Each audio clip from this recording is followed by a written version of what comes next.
Okay, verse 19 and 20 again. What a remarkable thing Jesus promises. He says, again, truly I tell you that if two of you on earth agree about anything they ask for, it'll be done for them by my Father in heaven. Then Jesus says, for where two or three gather in my name, there I am with them. As I've been preparing for the week, and if you come here week by week, you know this, that often I really like teaching. I like to kind of break a passage down. I like to look at it through a new lens. I hope to make the complicated simple, and so I really like teaching. But from time to time, I sense there's a need, not so much to teach, but to preach. And this Sunday happens to be one of those Sundays. And here's what I have in mind. It's not so much that I need to convey anything else to your mind that perhaps you don't already know. In fact, it's a very simple thing that Jesus is saying, that we're better together. It's not so much that I need to convey anything to your mind. It's that what you know in your mind, somehow or another, my aim for today is that it moves from our mind deep down into our heart. There's a way in which the gospel message has to make that move.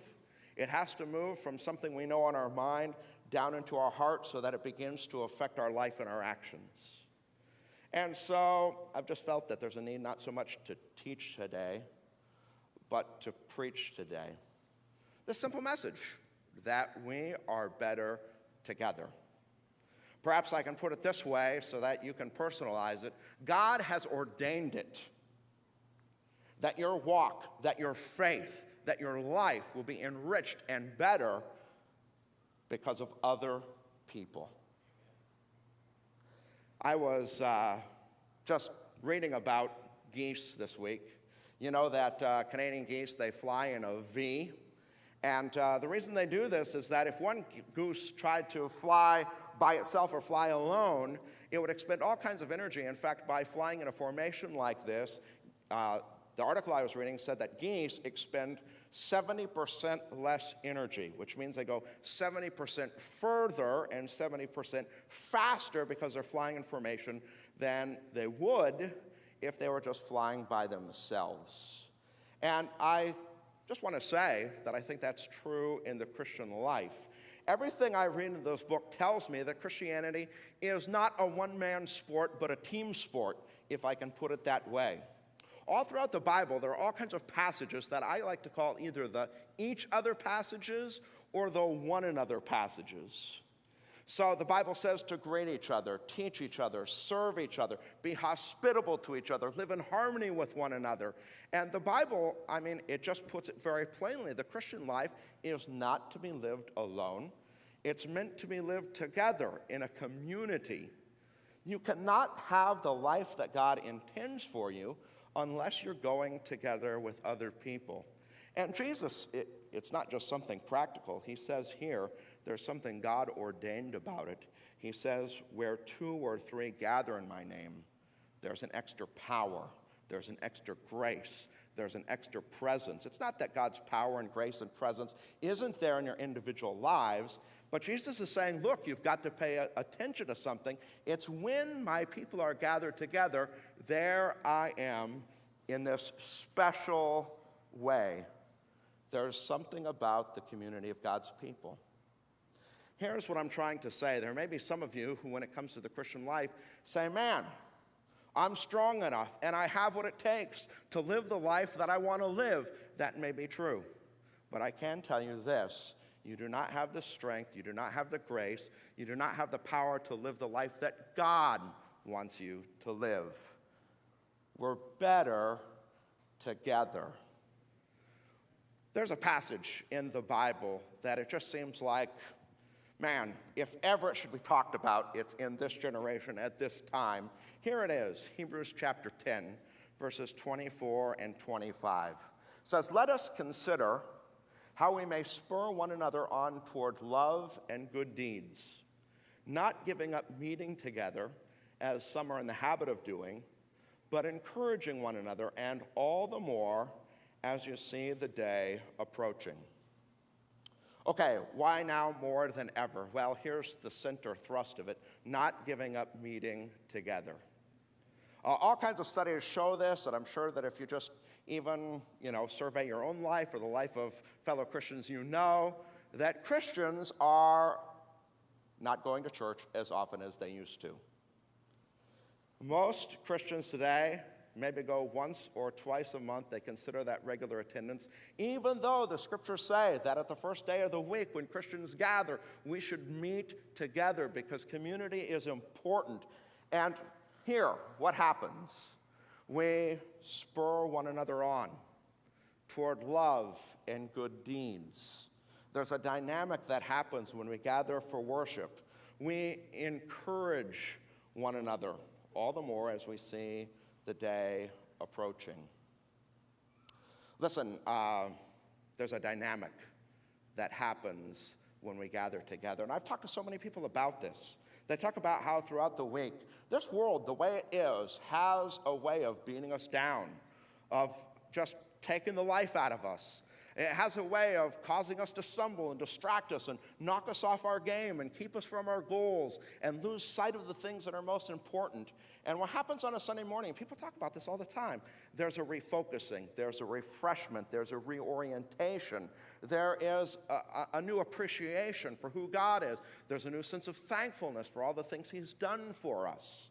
That's what happens each week, and I see this. People say this to me. Man, the world's beating me up, and every Sunday I come in here and I feel encouraged and I feel lifted up. And there are people who have actually come up and said, man, I feel it from the moment I step out of my car, I walk through the doors, I see someone smile, I get a hug from someone says to me, good morning. I get a sense that here I am with like-minded people, refocused on who God is and what Christ has done for me, and I'm just lifted. I'm just lifted. That happens, and I know it happens for every single one of us. And listen, that's the reason that the psalmist in Psalm 34 said, glorify the Lord with me, and let us exalt His name, not by myself, but together. And I think I get it. There are some days where even I don't feel like coming here. You might not know that because I was trying to come up and, I'm ready, I'm revved, I'm excited about what I'm talking about, but some days, you just don't feel it.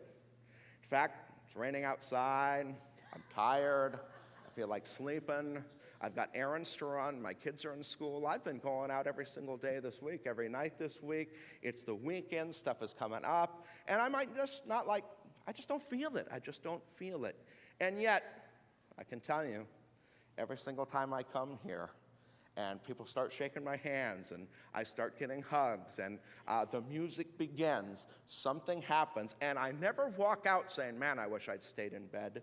That never happens. That's because God does something. He encourages us. He spurs us on. There's a refreshment. There's something that occurs. We're better together. Where two or three gather, there's some special blessing that happens that wouldn't otherwise happen alone. All right, let us not give up meeting together, that it says, as some are in the habit of doing. I said this is especially needful for today, but I want to point out that this clearly has been an issue, not just in today's world, but from the moment of the early church. That this week-by-week thing, where we set aside the first day of our week, and we wake up early, and we have to dress the kids, and we have to get out the door, and there's all the hassle of it. We're not the first people who have faced this. There are some who said, hey, you know what? I know I can fly in V formation, but it's just as easy this morning, or this month, or this week for me to go solo. And I would just want to say, no. You've got to see the priority and the value and what it brings to your life.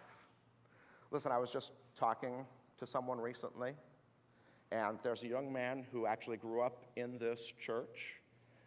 He was here every week, without fail. He had a community, he had friends. This was part of his life. But he wound up moving away, getting married, a couple of kids. And you know what happens? Distraction happened, and life happened, and a new work pattern happened. And for whatever reason, he he and his wife just never got in the habit of going to church. And he told me, he said, listen, I tried at first, but it just wasn't like sunlight, which, man, it's like my knees buckled when I heard that. Of course it's not like sunlight. Of course it's not.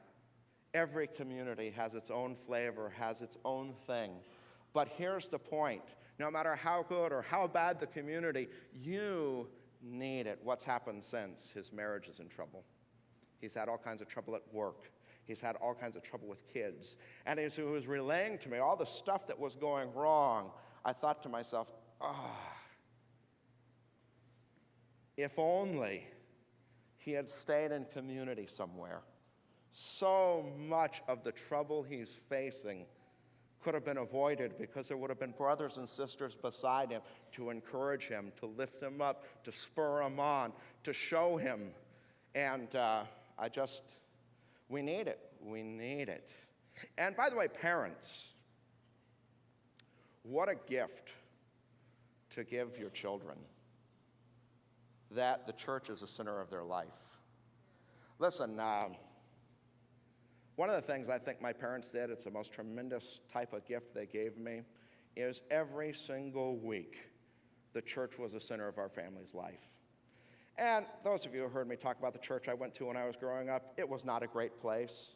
In fact, if you get me talking about it, I'll start talking about what a dysfunctional, horrible group of people it was. They were nasty. There were groups of factions that seemed to hate each other.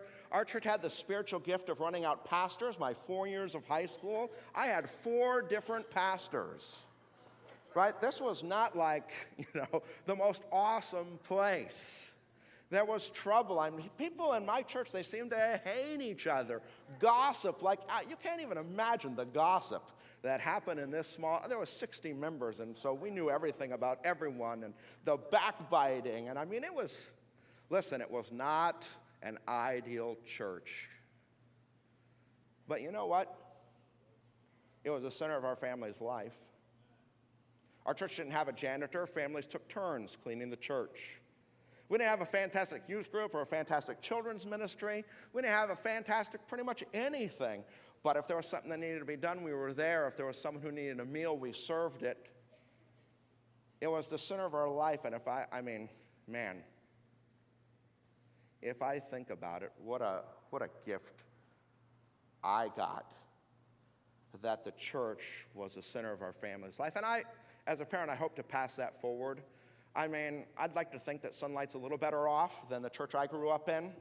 I'm just so proud of the kind of community we have here, the way we love each other, the types of ministries, the vital mission that we have in this community.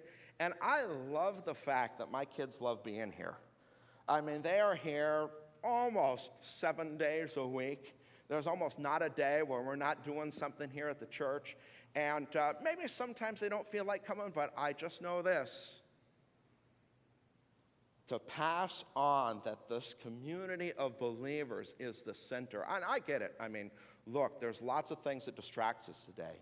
There's school and activities and sports and, soccer and whatever, right? But at least for me, I know this. When my kids get into the storms of life at some later point, it's not going to be their geometry class. It's not going to be their activities. It's not going to be dance. It's not going to be tennis. It's not going to be sports. It's not going to be soccer. You know what's going to buoy them up? How they're going to feel encouraged and they're going to take the next step is if they take what I'm trying to give them and see that the church is the most important part of life. And, well, as long as I'm on it. So what if there's people in your church who are just horrible people? Okay, and look around, there are. Okay? The church is not the repository of saints. It's not merely that. It's a hospital for sinners. And guess what? You can't come around church for very long until someone's going to do something you don't like. And here's what you can do. You can cross your arms and you can say, well, that dadgum church, until it gets fixed up, I ain't being a part of it. You can kind of cross your arms and you can just wait until the Church of Jesus Christ fixes up its act, and then I'll finally become part of it. And I just want to remind you that being part of the church is a practicing of the gospel of Jesus Christ. Listen, what is the message of the gospel? Here, there's a verse in Romans chapter 5. It's verse 8. God demonstrates his own love for us in this: while we were still sinners, Christ died for us. I want you to realize, from head to heart today, God wasn't standing up there in heaven saying, well, look at you. When you apologize, when you clean yourself up, we'll see about me coming around. That wasn't it at all. While we were still sinners. The Bible says in another place, while we were his enemies, Christ entered this world. He came running headlong for you, and he laid down his life so that all your guilt, all your shame, all your sin could be transferred to him, and he could pay the price. Why? Because he wanted to what? Restore relationships. And now, from head to heart, we've got to learn to practice the same thing. When someone does something that's sinful and wrong and hurts us and is hypocrisy and whatever else you'd like to say, we're not supposed to stand back and just wait until someone else fixes it or they fix up their life. We don't even wait until they apologize. Even look at the context of this passage. The context of this passage, when someone sins, what do? You go to them. You don't wait for them. You don't cross your arms. You go to them. Why? With the hope that relationships can be restored.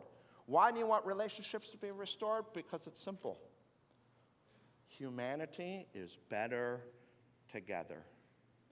And I don't know another institution besides the church where people who would otherwise in life have nothing to do with each other are brought together into the kind of relationship, the loving, intimate, forgiving community that the Church of Jesus Christ is. We're better together. Which is why you've got to make it a priority to have your kids here. Why you've got to make it forget your kids for a moment. Why you've got to make it a priority for you to be here. When you walk through these doors and you see someone else who has a sense of love and a smile, and listen, maybe I can put it this way. This last Friday night, I was doing what I often do on a Friday night, which is watching the Chicago Cubs.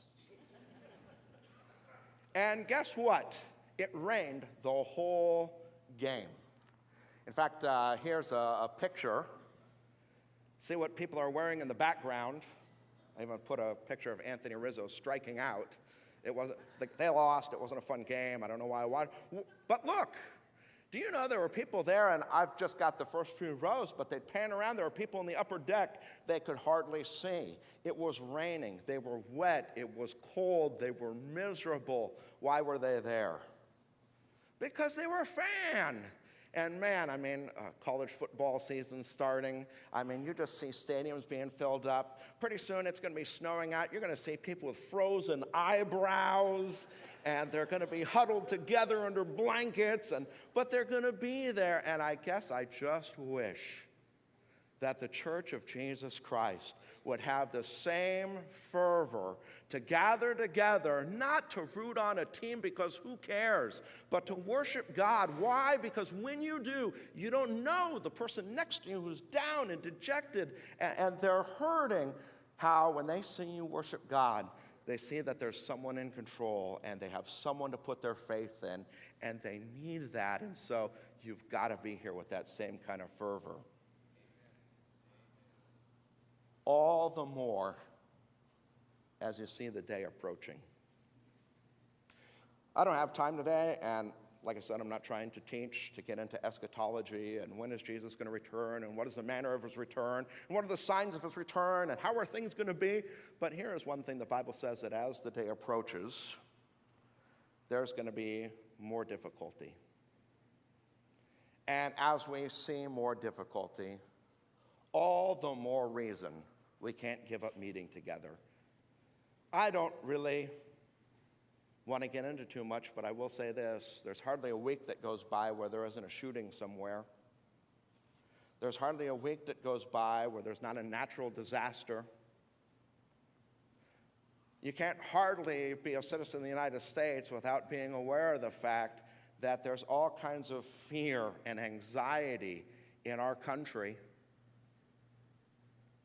And so not because we're afraid, but because we need to draw strength from one another, we need to be present for one another. We need to be setting aside the first few hours of our week, each week, to be here, to spurring one another on, to encouraging one another.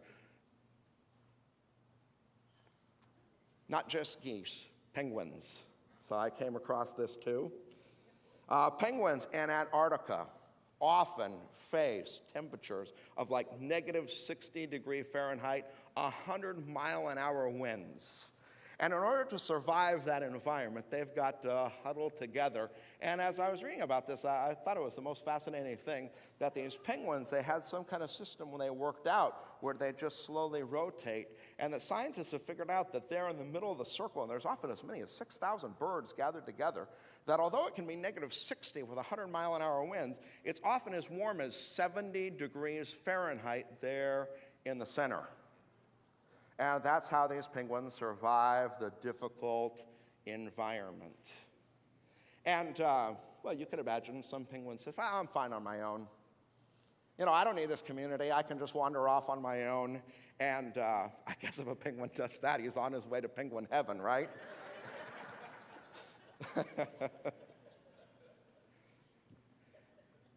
It's the same kind of point that I'm trying to make here. This world offers more and more opportunity for compromise. There are more and more temptations. You just think about what electronics have done for us and the opportunities that it avails to any one of us to fall into a trap. We need to be huddled together. We need to be talking to each other. We need to be in community with one another. We need each week for this to be the center of our life so that we don't fall into a pit and find ourselves, as it were, in penguin heaven. The psalmist in Psalm 73, a fellow by the name of Asaph, at one point really got down in his life. Here are some of the things he was saying. He was saying, but as for me, my feet had almost slipped. I had nearly lost my foothold. For I envied the arrogant. My heart was grieved. My spirit was embittered. Then as he thought about it all, and I mean, he was facing terrible circumstances where he had all these enemies and people were talking him down, and he was concerned that wicked people seemed to be prospering, and all those who are trying to be faithful seemed to be stumbling. When he stepped back and looked at it all, he says, when I tried to understand all this, it troubled me deeply. So here was a person who was starting to wither away in depression, who felt all alone. There's a turning point in the psalm. This is the turning point. Until I entered the sanctuary. And right after that turning point, he says something like this, which is so polar opposite. He said, you hold me in my right hand. You guide me with your counsel. And afterward, you take me into glory. I don't know how long he spent in the sanctuary. Was he there for just 5 minutes or 15 minutes or an hour or a whole day? But at some point when he gathered together with God's people, he must have looked around. And he saw people who, in spite of the world's difficulty, had faith. He saw other people who, in spite of the troubles of the world, said, you know what? There's a God who's in control. They were worshiping. They were praising. And as he drew strength from the other people's worship, from the other people's prayers, from being in the presence of God, all of a sudden his soul was lifted, and he finally had this sense, you know what? Even though before I was worried, I was anxious, and I was fearful, God, you got me right there. I'm right in your right hand, and you have a purpose and a destiny for me and a place for me to serve, and so I'm thankful. And I know the same kind of thing happens in a dynamic like this. And I get it. Again, there are so many days where you'd rather just keep sleeping. It's such a hassle to get the clothes on the kids. It's so much trouble one more day to get out of the house. But we need each other. Geese, penguins, trees. Some of the largest trees in the world are sequoia redwoods. They can grow as many as 250 feet tall, weigh as many as 350 tons, and they can stand for more than 2,000 years. You get a sense of how big they are in comparison to that little person I have down there in the picture, right? So that person's probably 5 foot, 6 foot tall, I don't know. Here's a remarkable thing about these trees. You would think to yourself, well, for a 250-foot tree, they must have roots that go way down. Not true. Actually, it's surprising. Their roots go at most 5 to 10 feet. So now look at that person and just sort of put them underground. That's as far down as the roots go. And you say to yourself, how do they stand? How do they stay there? How do they face the winds? How do they face the storms? How can they last for 2,000 years? And here's the reason why. When they put out their roots, they put them out sideways, and the roots get intertangled with the other redwoods so that they almost sort of grab each other. Do you get the picture? So that when the wind comes, it's not just one tree standing by itself. They're intertwined, so there's a whole forest. Let me tell you something. You may not feel it now. You may say to yourself, I've got this. I'm strong enough. The winds will come. The storms will come. There'll be times in your life that you can't do it on your own. Don't plant yourself out on a field by yourself so that when the wind comes, you just fall. I'd rather be right in the midst of a forest of spiritual giants who are there to encourage me, who are there to spur me on, who are there to pick me up, who are there to hold me steady. Man, I want that for you as well. And it's not just that we trust in each other. That's not just it. It's that Jesus pronounces a special blessing on his people. Wherever 2 or even 3 or 20 or 30 or 200 or 300 gather together in my name, spiritual giants are being formed because God blesses it in a special way. It's very simple today. We are better together. We are better when we're sharing our praises. We are better when we're sharing our prayers. We are better when we are sharing our lives. We're better together.